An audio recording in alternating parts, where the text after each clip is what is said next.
Sir, மதுரையில் தாவேக்காவோட 2வது மாநில மாநாடு, நிறைய விஷயங்கள் விஜய் பேசியிருக்காரு. குறிப்பாக வந்துட்டு அதிமுகவை பற்றியும் அதிகமாக விமர்சனம் பண்ணி பேசியிருக்காரு. திமுக, பாஜக அவங்களையும் விமர்சனம் பண்ணி பேசியிருக்காரு. இந்த பேச்சை நீங்கள் எப்படி பார்க்குறீங்க? முதல் மாநாட்டில் கொள்கை கோட்பாடு அறிவிச்சார். இப்போது நான் என்ன நிலைப்பாட்டில் இருக்கேன் அப்படிங்கிறத அறிவிச்சிருக்காரு. இதை நீங்கள் எப்படி பார்க்குறீங்க?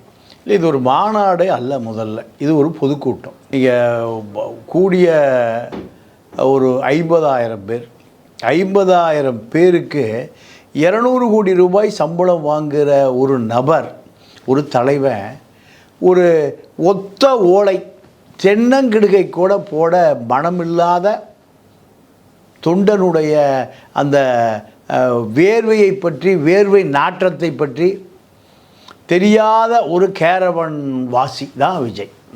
ஆனால் இந்த கேரவன் வாசிக்கு தமிழ்நாட்டில் இருக்கக்கூடிய ஒரு தலைவர்களுக்கான ஒரு இடம்